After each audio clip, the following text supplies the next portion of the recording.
Hey up everyone. Delving backwards even further into the archives, I found this fantastic 1950 documentary. It features riders you might not remember other than the unforgettable name of Geoff Duke. It is from a time when British engineering was in its heyday. Innovative designers pushed the boundaries of what was possible to create the finest racing motorcycles of their day. And the Isle of Man was the ultimate testing ground for both man and machine. This was only the second year that the TT had been included as part of the World Championship. Geoff Duke had been signed by Norton after winning both the Clubman's TT and the Manx Grand Prix the year before, and Norton introduced their new featherbed frame, and its impact was immediate. Geoff Duke was the new kid on the block, but his Norton teammates would pose a major threat. Harold Daniel was the most experienced TT rider of the day, but Artie Bell and Johnny Lockett were also in it to win. Les Graham on the AJS Porcupine was possibly the biggest threat to Duke, and even Reg Armstrong and Bob Foster on the two Velocets had a chance to win in the senior race. This was the first year Geoff Duke wore the newly designed one-piece leathers that were the forerunner of all the racing suits we have today, and it was the springboard to success in what became his incredible racing career. Duke's debut in the senior TT was nothing short of sensational. Riding the new Norton, he led from start to finish, smashing both race and lap records. His career is one that will always place him in that small group of riders who might truly be considered as the greatest of all time. Artie Bell took first place in the junior TT, with Duke coming in second, and Harold Daniel taking the third and final podium place in what would be his final TT. While Norton dominated in both the junior and senior TT, in the lightweight classes, it was the Italian bikes that dominated, producing what would be one of the closest TT finishes of all time. After 264 nail-biting miles, just 0.2 of a second separated Italian Dario Ambrosini on his Benelli and Maurice Kahn on his Moto Guzzi. I would have been able to find more footage of the lightweights, but the senior was always the race that dominated the headlines. I hope you enjoy this fantastic piece of nostalgia, showing the Isle of Man TT course as it once looked, but also these fantastic riders and the amazing bikes that the British engineers of the day had created. As always, thanks for watching. Don't forget to hit the subscribe button. Remember to check out the main channel linked in the description too if you haven't already. We have the best motorcycle community on YouTube. The main channel deals with everything motorbike, and there is a video about the fastest 500s where I talk a bit about the AGS Porcupine in the video linked above. The backup channel will be screening videos from current and historic racing that you just won't find elsewhere. So, without wasting any more time, I'll leave you to enjoy the story of when Britain ruled the roads. To us motorcycle fans, the Isle of Man, halfway between England and Ireland, is just about the most important place in the world. You see, it's the home of our tourist trophy races.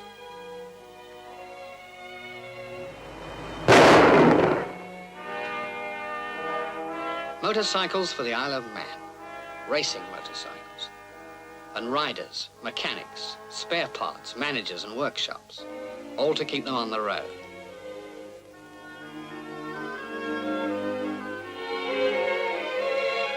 Young Geoff Duke of the Norton Works team meets the boat bringing Harold Daniel across and Joe Craig, their team manager. He's also the engine designer back home in Birmingham. Now, mind those bikes, they're the new Nortons. But far outnumbering the official works teams are the private sponsors like Ted Pink. With the AJS comes Leslie Graham, 1949's world champion. Ah, here's a foreign machine, a Guzzi twin from Italy. Phil Heath, he makes riding more or less a full-time job. Harry Hinton and Eric McPherson, Australians. Journalist Bob Holliday, that's me, just a fan. Racing motorcycles can't be ridden under ordinary traffic conditions, and getting them away from the quayside is often done with a side carrier, or at the end of a rope.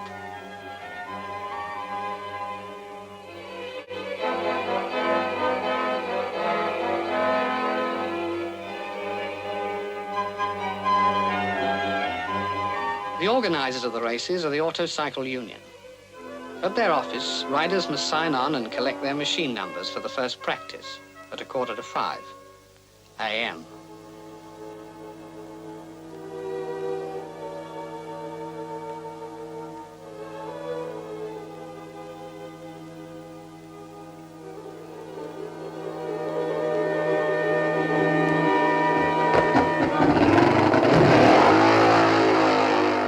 The AJS team.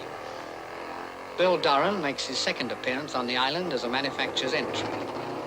Les Graham would have won the 1949 Senior TT if ignition trouble hadn't stopped him.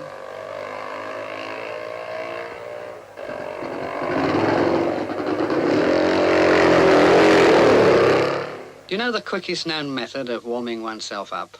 Choose a cold morning and then push a racing motorcycle that doesn't want to start.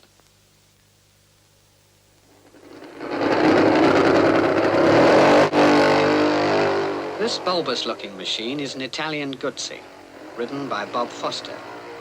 He made the fastest lap in last year's senior race.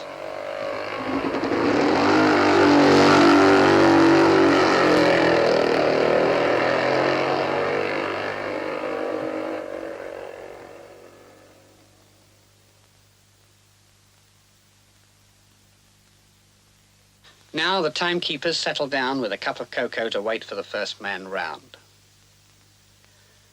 1.5 miles from the start is the S-bend over Braddon Bridge. And then there's a twisty half-mile to Union Mills, a second-gear corner and a favourite watching point. At Sulby Bridge, Bill Doran has a planned stop to let George Rowley and some AJS fitters alter the carburettor setting.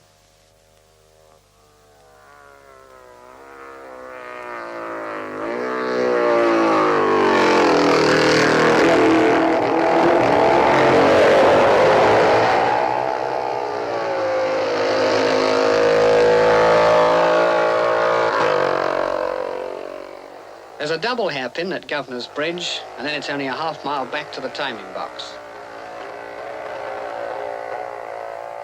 Well, the first man should be round any moment now.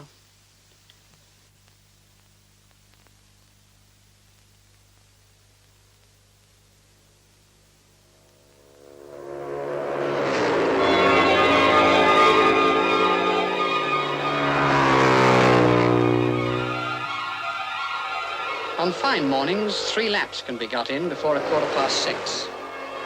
Then a red flag is shown at the timekeeper's box and no rider is allowed to start another lap. Soon after, a fast car goes round the course to open the roads to public traffic.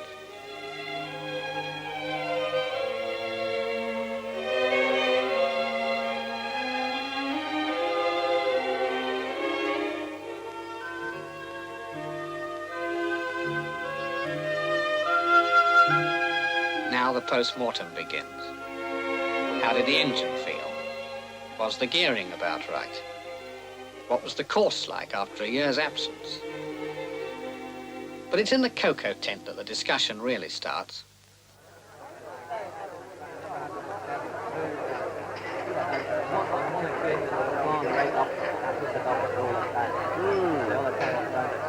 Look, there's Wally de Silva from Ceylon. On the left, Cromie McCandless with Francis Beard, a crack tuner, and Nigel Spring, manager of a fleet of Velocets. Geoff Duke. GRP Helsham, also from Ceylon. Leslie Graham.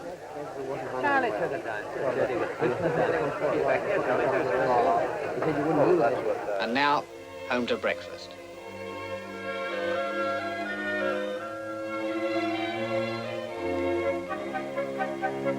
Between practice periods, the bikes are pretty well taken apart and put together again, usually in backstreet racing stables like this one, for private owners of AJS machines. On the stand there is the well-known Model 7R, the boy racer.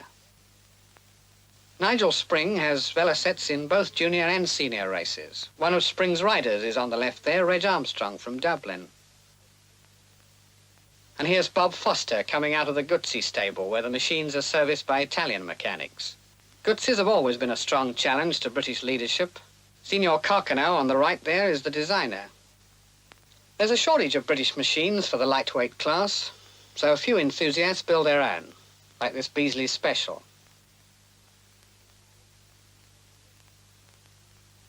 And the REG, maiden ridden by R.E. Geeson. The Nortons, hot favourites and wide hope of single-cylinder fans. See that new duplex frame? Practice time is very precious, so during the day machines are exercised along the runways of Derby Airfield.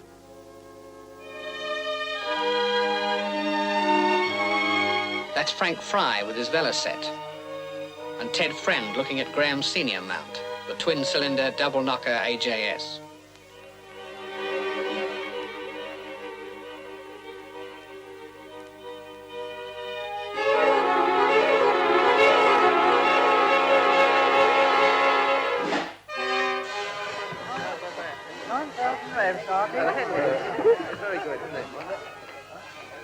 Here's Artie Bell, Johnny Lockett and Harold Daniel talking shop as usual. There's Albert Moore, the tall, baldish one, and Reg Armstrong. That's Ernie Knott in the front there, and on the right, Jimmy Simpson and Rube Harbison, all former TT riders. And these types you'll always find in the bar of an evening, the trade representatives. But for those tradesmen, it's not all fun and games. In backstreet depots, many hours must be put in and much solid work done. For instance, brakes take a lot of punishment during racing. Here's where they're kept up to scratch, new linings fitted, carefully machined to size. And there must be no risk of tyre failure either. So fitters work long hours, truing wheels and refitting tyres. If the job isn't properly done, well, a rider's life may be in danger. Precision work, this. Racing engines are fitted with rev meters to show crankshaft speeds. They must be frequently checked and maintained. Here are some clubmen, amateurs on standard production motorcycles, who ride in their own series of clubmen's races. What they lack in equipment, they make up in enthusiasm. Many manufacturers like to encourage these amateurs. And here, watching clubman bikes being prepared, are James Leake and Tom Whittington of BSA.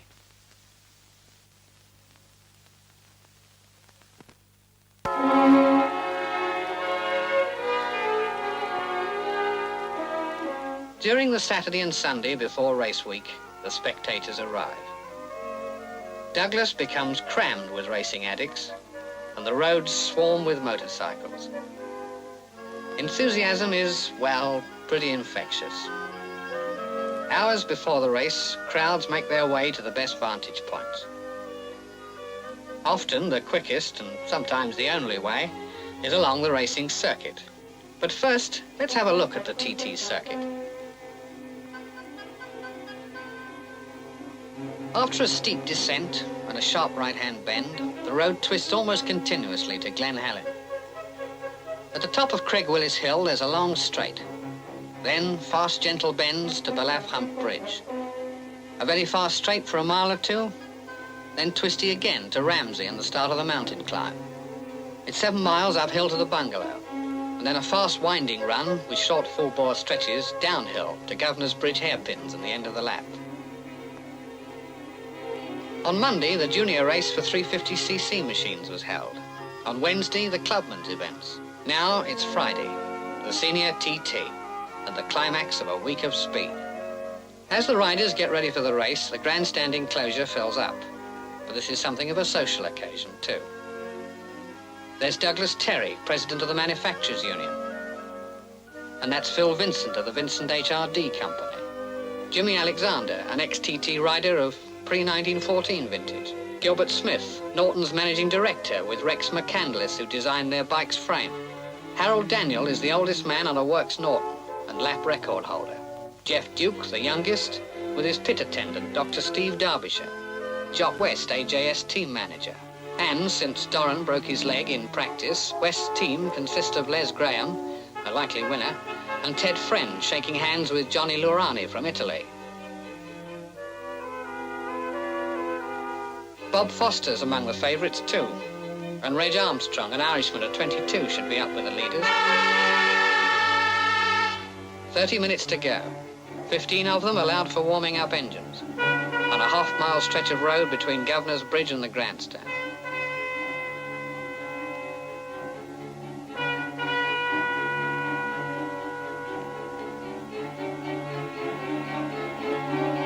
Ten minutes to go, and the parade to the starting grid.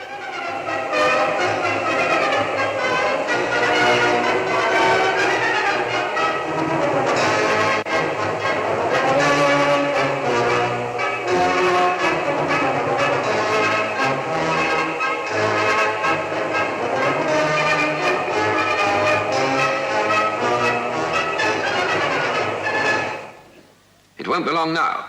The Lieutenant Governor of the Isle of Man, Sir Geoffrey Brummett, has arrived and chats to the riders. Out in front, number 1 is Harold Daniel. After Daniel, the rest will be sent off at 10-second intervals. Only a few seconds to go. Nerves are keyed up.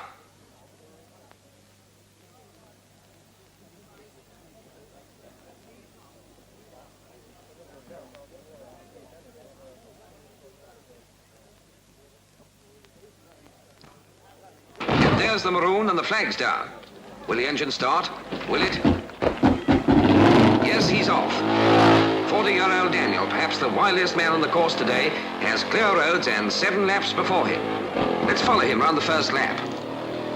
Down Bray Hill at over 100 miles an hour and on to Quarter Bridge, where it's bottom gear for Daniel and easy with the throttle.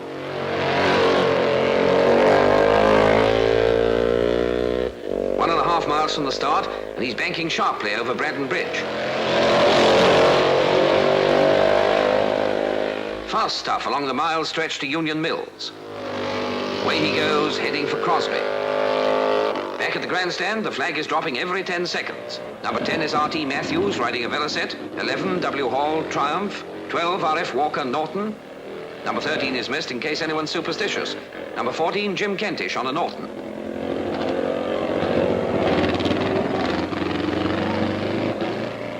Here goes Ted Friend on the twin-cylinder AJS, nicknamed the Porcupine, from the spike finning on the cylinder head.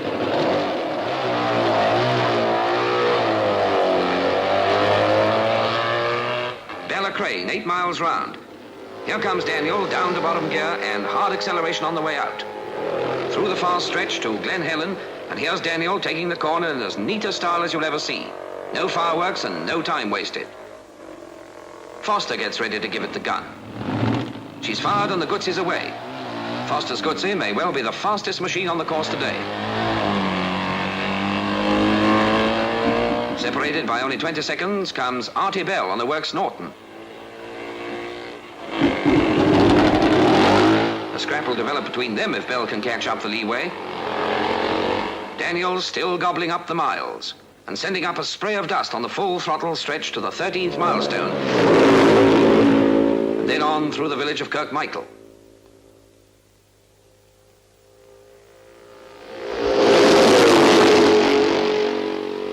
Luck of the draw gives Geoffrey Duke number 57. He starts 80 seconds behind teammate Johnny Lockett and 160 seconds after Artie Bell. And the same interval, 160 seconds, ahead of the AJS star Leslie Graham on number 73. Back to Daniel. The Hump Bridge at Ballaugh, and now he's past the halfway mark and is at Sulby with about 17 more miles to go to the end of the lap. Past Ginger Hall, one of the most deceptive sections of the course. Rams is about sea level, and in the next 7 miles, Daniel will have climbed to 1,400 feet. Round Rams a hairpin first, and now comes a section where the more skilled riders gain their biggest advantage. There are many high-speed bends calling for courage and precise judgment, and a few S-bends like this, the gooseneck.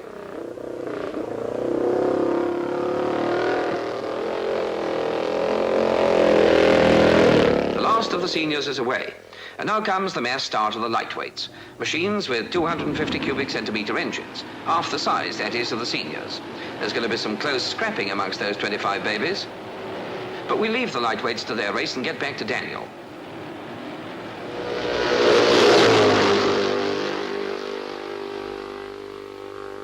He's at the top of the mountain and crossing the railway lines at the bungalow.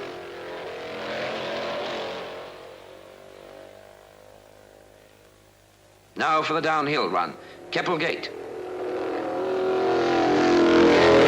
Kate's Cottage and making 120 miles an hour down to the right-hand sweep at Craignabar. Through Brandish, Hilbury and Signpost Corner, and here he is at Governor's Bridge.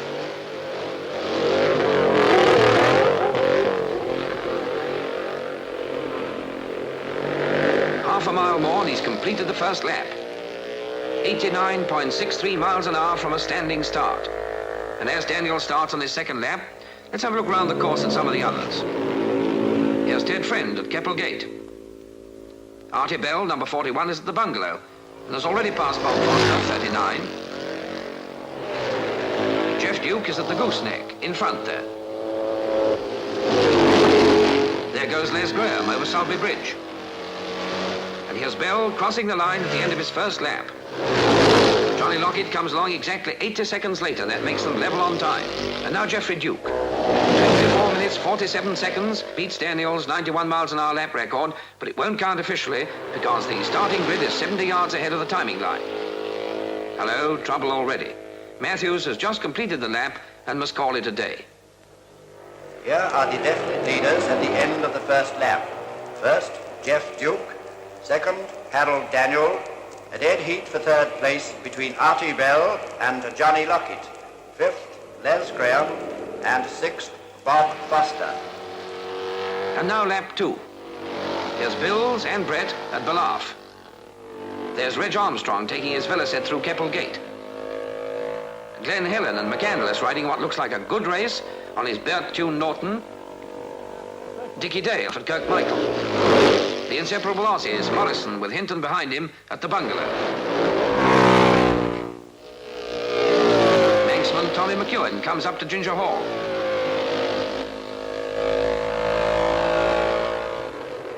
Bills again, but now he's reached Ramsey. Governor's Bridge is a good watching point, and here's Albert Moole. R. McDonald, number 6, and Jim Swarbrick, the New Zealander, 9. No, that man's not running out of road. He's just a travelling marshal. End of the second lap, and here's Ted Friend in for fuel. Hello, the marshal's telling off Graham's assistant for trying to help as well. Duke's due through in a moment, and there he goes to complete his second lap. This'll surely be a record. Geoff Duke has broken the record by lapping in 24 minutes, 21 seconds, an average speed of 93 miles per hour. Braddon Bridge and Reg Armstrong going well in 8th place. And a few seconds behind, yes, it's Artie Bell holding 2nd place to Duke.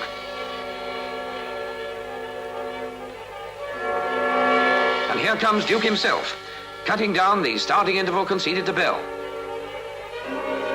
Glen Helen, Foster 39, is chased by Lockett 49. But Foster seems to be having trouble, and Lockett should pass him soon. Nortons have a signalling post near Ramsey Hairpin, and the end of this lap should be the Norton replenishment stop. And here comes Johnny Lockett. That's odd, wasn't it? Yes? No? That's darn queer. Ah, there he goes. And by Craignabar, he's past Foster, and that's the end of that scrap.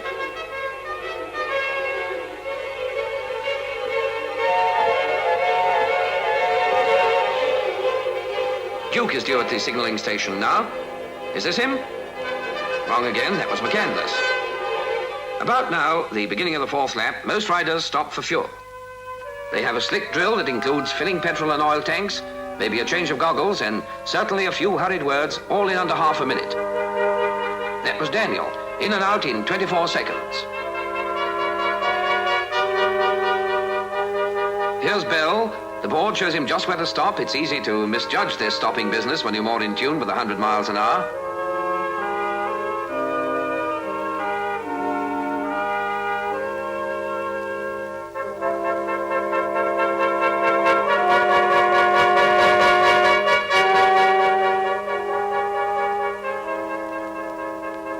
And here's young Reg Armstrong, still holding 8th place on a Velocet.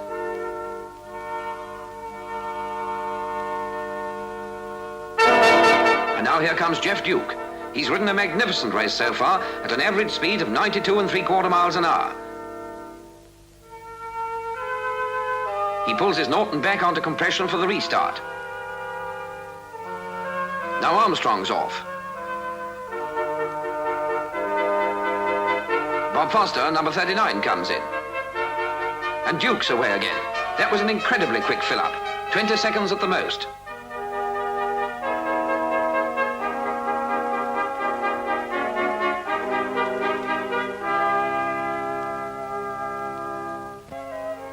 Here's Graham. Hello, he's doing more than the routine fill-up. He's bending down, attending to something up front. Looks like the brake. Not many retirements so far, but number 8, Jack Fletcher, is turning into the gate. Hard luck, Jack. It's always a sorry business to have to give up.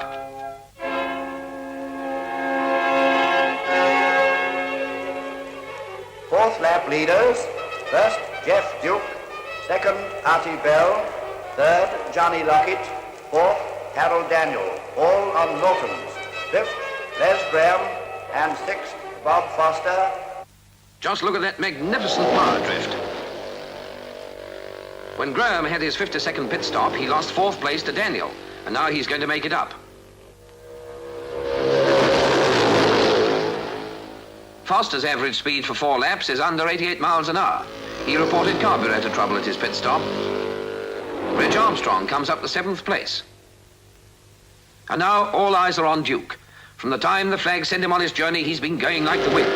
This is his first senior TT, but he's riding like a veteran. He's perceptibly faster than the others, yet looks as safe as the safest. His opening lap from a standing start was a record smasher at 91.38 miles an hour. On lap 2, his speed was 93.01. The slow up for the pit stop at the end of lap 3 brought his speed down to 92.89, and lap 4 speed was 91. Now he's on his 5th lap and making his supreme effort. Another record, 24 minutes 16 seconds, a speed of 93.33 miles an hour. Someone else is in a hurry on lap 5. The gallant Les Graham making up time for that brake adjustment. Well, his effort has its reward. He overtakes Daniel and gets back into 4th place to break up the Norton monopoly of the first 4 positions. In spite of the pace of this stupendous senior TT, crashes have been few.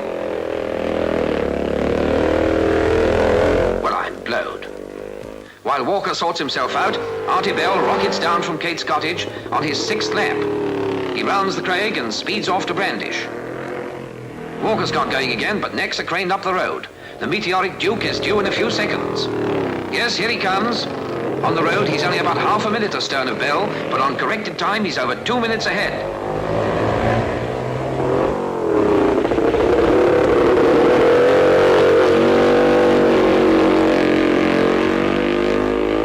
Passes Governor's Bridge.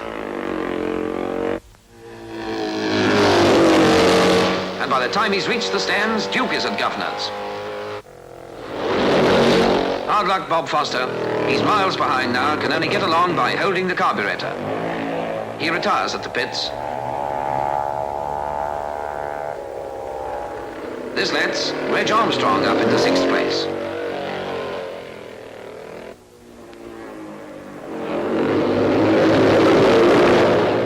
Charles Sanford's throttle slide has come adrift.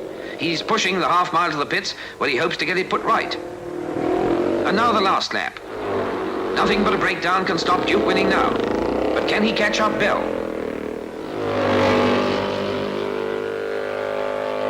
Bell comes through Bellacrane only 20 seconds before Duke. It's down to 10 seconds at Ballaugh. And by Ginger Hall, Duke's only 7 seconds behind.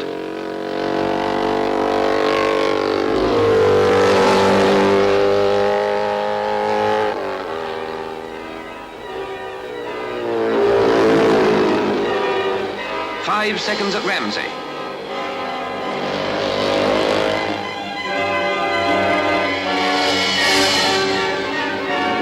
Here's Bell on the mountain, and Duke must now be almost on his tail.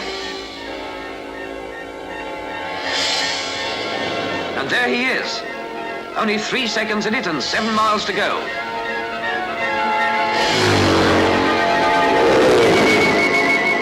By Keppelgate, the gap is down to 100 yards.